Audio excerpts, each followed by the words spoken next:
జరిగినటువంటి వైఎస్ఆర్ కాంగ్రెస్ పార్టీ హత్య ఘటన మీద వైసీపీ పార్టీ అధినేత వైఎస్ జగన్మోహన్ రెడ్డి ట్విట్టర్ వేదికగా స్పందించడం జరిగింది. దీనికి సంబంధించి మృతి చెందిన కుటుంబ సభ్యులకైతే ప్రగాఢ సానుభూతిని తెలియజేస్తూ కూటమి ప్రభుత్వం మీద పెద్ద ఎత్తున విమర్శలైతే చేయడం జరిగింది.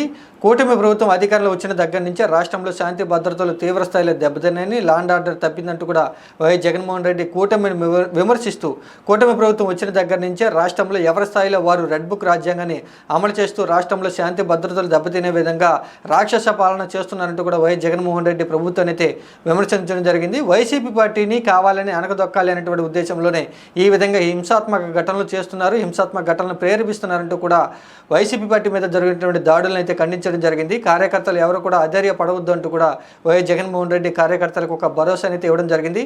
రాష్ట్రంలో ఉన్నటువంటి పరిస్థితులు, జరుగుతున్నటువంటి ఘటనల మీద ప్రధానమంత్రి నరేంద్ర మోడీ, కేంద్ర హోంమంత్రి అమిత్ షా ప్రత్యేకంగా దృష్టి పెట్టి కేంద్ర ఏజెన్సీల ద్వారా ప్రత్యేక దర్యాప్తు చేయాలంటూ కూడా వైఎస్ జగన్మోహన్ రెడ్డి డిమాండ్ అయితే చేయడం జరిగింది. వినుకొండలో వైఎస్ఆర్ కాంగ్రెస్ పార్టీ కార్యకర్త హత్య ఘటన తర్వాత వైఎస్ జగన్మోహన్ రెడ్డి బెంగళూరు పర్యటనను అర్ధాంతరంగా ముగించుకుని తాడేపల్లికైతే తిరుగు ప్రయాణం అయితే అవడం జరిగింది. ఈ తాడేపల్లి వచ్చిన తర్వాత వైఎస్ జగన్మోహన్ రెడ్డి పార్టీ ముఖ్య నేతలతో అత్యవసర సమావేశాన్ని అయితే నిర్వహించడం జరిగింది. ఈ సమావేశంలో అందుబాటులో ఉన్నటువంటి వైసీపీ పార్టీ ముఖ్య నేతలు, మాజీ మంత్రులైతే హాజరయ్యి రాబోయేటువంటి రోజుల్లో ఎలా పార్టీ కార్యకర్తలకు అండగా నిలవాలి అనేటువంటి విషయం గురించి చర్చలైతే జరపడం జరిగింది. ఇంకా వినుకొండకు వెళ్ళి మృతి చెందినటువంటి కుటుంబ సభ్యులకు సానుభూతి తెలియజేసేందుకు పర్యటన పూర్తి వివరాలకు సంబంధించి కూడా ఒక చర్చ జరిపినట్లుగా తెలుస్తుంది. మొత్తంగా వైఎస్ఆర్ కాంగ్రెస్ పార్టీ కార్యకర్తల మీద జరుగుతున్నటువంటి దాడుల విషయం మీద పార్టీ అధినేత వైఎస్ జగన్మోహన్ రెడ్డి పార్టీ ముఖ్య నేతలతో పూర్తి స్థాయిలో క్షుణ్ణంగా పరిశీలించి పూర్తి స్థాయి వివరణ అయితే కోరినట్లుగా తెలుస్తుంది. మాచర్ల నియోజకవర్గ మాజీ ఎమ్మెల్యే పిన్నెల్లి రామకృష్ణారెడ్డి బెయిల్ పిటిషన్ను కోర్టు అయితే కొట్టివేయడం జరిగింది. పోలింగ్ సమయంలో జరిగినటువంటి హింసాత్మక ఘటనలకు సంబంధించి, హత్యాయత్న కేసులకు సంబంధించి పిన్నెల్లి రామకృష్ణారెడ్డి ప్రస్తుతం నెల్లూరు సెంట్రల్ జైల్లో రిమాండ్ ఖైదీగా అయితే ఉండడం జరిగింది. బెయిల్ కావాలంటూ కూడా కోర్టును ఆశ్రయిస్తూ బెయిల్ పిటిషన్ అయితే దాఖలు చేశారు. ఈ పిటిషన్ మీద విచారణ జరిపినటువంటి కోర్టు బెయిల్ పిటిషన్ కొట్టివేయడం జరిగింది. ప్రస్తుతం కారంపూడిలో జరిగినటువంటి టీడీపీ పార్టీ ఏజెంట్ మీద, సిఐ మీద జరిగినటువంటి హత్యా కేసులకు సంబంధించి కూడా మాచర్ల నియోజకవర్గ మాజీ ఎమ్మెల్యే పిన్నెల్లి రామకృష్ణారెడ్డి రిమాండ్ ఖైదీగా అయితే ఉన్నారు. ఆంధ్రప్రదేశ్ రాష్ట్రంలో జనసేన పార్టీ బలోపేతానికి క్రియాశీలక సభ్యత్వ కార్యక్రమాన్ని జనసేన పార్టీ అధికారికంగా ఈ రోజున ప్రారంభించడం జరిగింది. ఇప్పటి వరకు కూడా 3 సార్లు క్రియాశీలక సభ్యత్వ కార్యక్రమాలు అయితే నిర్వహించారు. తాజాగా 4వ సభ్యత్వ కార్యక్రమాన్ని మంత్రి నాదెండ్ల మనోహర్ అయితే ప్రారంభించి 10 లక్షలు జనసేన పార్టీ కార్యకర్తలను చేర్చే విధంగా పార్టీ నాయకులు, ఏజెంట్లు కృషి చేయాలంటూ కూడా పిలుపునైతే ఇవ్వడం జరిగింది.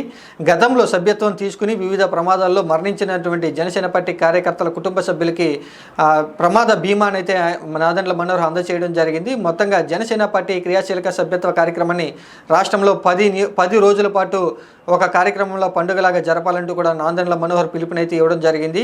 వివిధ నియోజకవర్గాల్లో, వివిధ గ్రామాల్లో, గ్రామ స్థాయిలో నియోజకవర్గానికి చెందినటువంటి జనసేన పార్టీ నాయకులు, కార్యకర్తలు క్రియాశీలక సభ్యత్వ కార్యక్రమాన్ని కొత్తగా జనసేన పార్టీ కార్యకర్తలను చేర్చడం, గతంలో సభ్యత్వం తీసుకుని ఉన్నటువంటి కార్యకర్తలందరికీ కూడా సభ్యత్వాన్ని మరొకసారి రెన్యువల్ అయితే చేయబోతూ ఉన్నారు. వినుకొండలో హత్యకు గురైనటువంటి వైసీపీ పార్టీ కార్యకర్త కుటుంబాన్ని వైసీపీ పార్టీ అధినేత మాజీ సీఎం వైఎస్ జగన్మోహన్ రెడ్డి రేపటి రోజున వినుకొండలో కుటుంబ సభ్యులను అయితే పరామర్శించబోతున్నారు. రోడ్డు మార్గాన తాడేపల్లి నుంచి రేపు మధ్యాహ్నం వినుకొండకు చేరుకుని ఆ కుటుంబాన్ని అయితే వైఎస్ జగన్మోహన్ రెడ్డి పరామర్శించేందుకు వైసీపీ పార్టీ అన్ని ఏర్పాట్లు అయితే చేస్తూ ఉంది. అయితే వైఎస్ జగన్మోహన్ రెడ్డి పరామర్శ యాత్రకు సంబంధించి, ఆ పర్యటనకు సంబంధించి ప్రభుత్వం అనుమతి ఇస్తుందా లేదా అనేటువంటి విషయం గురించి వైసీపీ పార్టీ పెద్ద ఎత్తున కూడా ఆలోచన అయితే చేస్తూ ఉంది. ప్రస్తుతం ఉన్నటువంటి పరిస్థితులు బట్టి చూస్తే శాంతి భద్రతలు తలెత్తేటువంటి అవకాశాలు ఉన్నాయంటూ స్థానిక పోలీసులు అయితే చెప్తూ ఉన్నారు.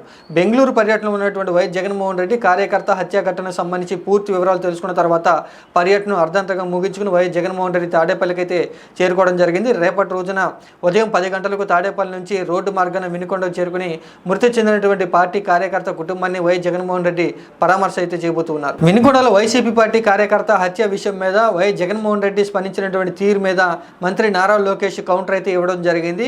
హత్యలు చేసేటువంటి పార్టీ, హింసాత్మక, అవినీతి, అక్రమం చేసేటువంటి పార్టీ వైసీపీ పార్టీ అని ఆ అంశాల గురించి వైఎస్ జగన్మోహన్ రెడ్డి మాట్లాడితే రోత పుట్టిస్తుందంటూ కూడా మంత్రి నారా లోకేష్ అయితే కౌంటర్ ఇవ్వడం జరిగింది. హత్య రాజకీయాలు చేసేటువంటి పార్టీ వైసీపీ పార్టీ అని, ప్రస్తుతం ఆంధ్రప్రదేశ్ రాష్ట్రంలో ప్రజాప్రభుత్వం నడుస్తూ ఉందని, వైసీపీ పార్టీ గత చీకటి రాజులు పోయి ప్రస్తుతం ఏపీలో నెల రోజులు దాటిపోయిందంటూ కూడా నారా లోకేష్ వైసీపీ పార్టీ గత ప్రభుత్వ పరిపాలన అయితే విమర్శించడం జరిగింది. రాష్ట్రంలో ఎలాంటి చిన్న ఇబ్బంది కలిగినా, ఎటువంటి చిన్న హింస జరిగినా కూడా కూటమి ప్రభుత్వానికి సంబంధించి ఆపాదించేటువంటి ప్రయత్నం వైసీపీ పార్టీ చేస్తుందంటూ కూడా వైసీపీ పార్టీని నారా లోకేష్ పెద్ద ఎత్తున విమర్శించడం జరిగింది.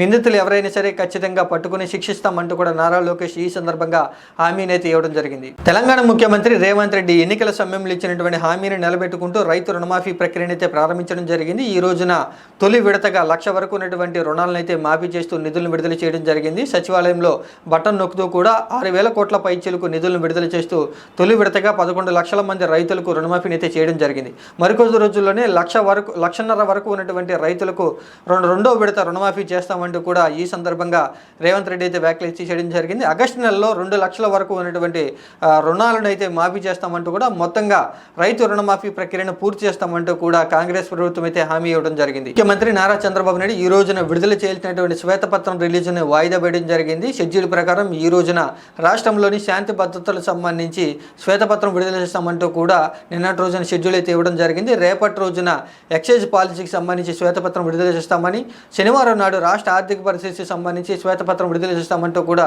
నిన్నటి రోజున షెడ్యూల్ అయితే ఇవ్వడం జరిగింది. మొత్తంగా విడుదల చేయాల్సినటువంటి 3 శ్వేతపత్రాలను వాయిదా వేస్తూ కూడా అతి త్వరలో జరగబోయేటువంటి ఏపీ అసెంబ్లీ సమావేశాల్లో మొత్తంగా 3 శ్వేతపత్రాలను రిలీజ్ చేస్తారంటూ కూడా ప్రభుత్వం ఒక ప్రకటన అయితే విడుదల చేయడం జరిగింది. ఆంధ్రప్రదేశ్ రాష్ట్రంలో జరుగుతున్నటువంటి వరుస హింసాత్మక ఘటనలకు సంబంధించి హోంమంత్రి అనిత అయితే స్పందించడం జరిగింది. ప్రస్తుతం రాష్ట్రంలో శాంతి భద్రతలను దెబ్బతీసేందుకు అరాచక శక్తులు ప్రయత్నం చేస్తున్నాయి. అరాచక శక్తులను ఏమాత్రం కూడా ఉపేక్షించేది లేదు, ఖచ్చితంగా కఠినంగా శిక్షిస్తామంటూ కూడా అనిత ఈ సందర్భంగా తెలపడం జరిగింది. గతంలో వైసీపీ పార్టీ ప్రభుత్వ హయాంలో తెలుగుదేశం పార్టీ చెందినటువంటి ముఖ్య నేతలు నాయకులందరినీ కూడా తీవ్రంగా ఇబ్బంది పెట్టారు. ప్రస్తుతం ముఖ్యమంత్రి నారా చంద్రబాబు నాయుడు అప్పట్లో ఆయన జైలుకు వెళ్లారంటూ కూడా ఈ సందర్భంగా ఆ హోంమంత్రి అయితే గుర్తు చేయడం జరిగింది. రాష్ట్రంలో ప్రస్తుతం రాజకీయ పార్టీలు చెందినటువంటి అన్ని రాజకీయ పార్టీల అభిమానులు, కార్యకర్తలు కొంత రాజకీయంగా ఆవేశంగా ఉన్నారని, రాజకీయ పార్టీల అభిమానులు ఏమాత్రం కూడా చట్టాన్ని అదుపులోకి తీసుకోవద్దని, మరీ ముఖ్యంగా కూటమి చెందినటువంటి ముఖ్య నేతలు, అభిమానులు ఎవరు కూడా చట్టాన్ని అతిక్రమించి శిక్షలు గురి కావద్దంటూ కూడా హోంమంత్రి అనిత అయితే ఆదేశించడం జరిగింది. రాష్ట్రంలో ప్రస్తుతం శాంతి భద్రతల పరంగా కొంత ఉద్రిక్త వాతావరణం, హింసాత్మక ఘటనలు జరుగుతూ ఉన్నా కూడా చట్టాన్ని అదుపులోకి తీసుకునే ప్రయత్నం ఎవరో కూడా చేయొద్దని, నిందితులు ఏ స్థాయిలో ఉన్నా కూడా ఎవరైనా కూడా ఖచ్చితంగా కఠినంగా శిక్షిస్తామంటూ కూడా హోంమంత్రి అనిత ఈ సందర్భంగా తెలపడం జరిగింది. వైఎస్ఆర్ కాంగ్రెస్ పార్టీ ఎంపీ అయినటువంటి మిథున్ రెడ్డి మీద కూటమి చెందినటువంటి మద్దతుదారులు రాళ్ల దాడి చేసేందుకు తీవ్రంగా ప్రయత్నాలు అయితే చేయడం జరిగింది. పొంగనూరులో కూటమి నేతల దాడుల్లో గాయపడినటువంటి కార్యకర్తలను పరామర్శించేందుకు ఎంపీ మిథున్ రెడ్డి పొంగనూరుకి అయితే వెళ్లడం జరిగింది. మాజీ ఎంపీ రెడ్డప్ప నివాసంలో మిథున్ రెడ్డి ఉండగా కూటమి చెందినటువంటి మద్దతుదారులు పెద్ద ఎత్తున రెడ్డప్ప ఇంటిని చుట్టుముట్టి రాళ్ల దాడి అయితే చేయడం జరిగింది. ఎంపీ మిథున్ రెడ్డి చెందినటువంటి కారులను ధ్వంసం చేయడం జరిగింది. అడ్డుగా వచ్చినటువంటి వైఎస్ఆర్ కాంగ్రెస్ పార్టీ కార్యకర్తల్ని కర్రలతో, రాళ్లతో పెద్ద ఎత్తున కూడా కూటమి చెందినటువంటి మద్దతుదారులంతా కూడా తీవ్రంగా గాయపరచడం జరిగింది. ఆ ఘటనా స్థలంలో పోలీసులు ఉన్నా కూడా పోలీసుల ఆదేశాలను ఏమాత్రం కూడా లెక్క చేయకోకుండా తెలుగుదేశం పార్టీ చెందినటువంటి మద్దతుదారులంతా కూడా వైసీపీ పార్టీ నేతల మీదకు దాడులు అయితే చేయడం జరిగింది. ప్రస్తుతం పోలీసులు కొంత పరిస్థితి అదుపులోకి వచ్చిందంటూ కూడా తెలుపుతూ ఉన్నారు. అయితే ఎంపీ మిథున్ రెడ్డి మీద రాళ్ల దాడి జరుగుతున్నటువంటి సమయంలో ఆయనకు రక్షణ ఉన్నటువంటి గన్మెన్లు ఆత్మరక్షణ కోసం, ప్రాణ రక్షణ కోసం 3 రౌండ్లు గాల్లోకి అయితే కాల్పులు జరపడం జరిగింది.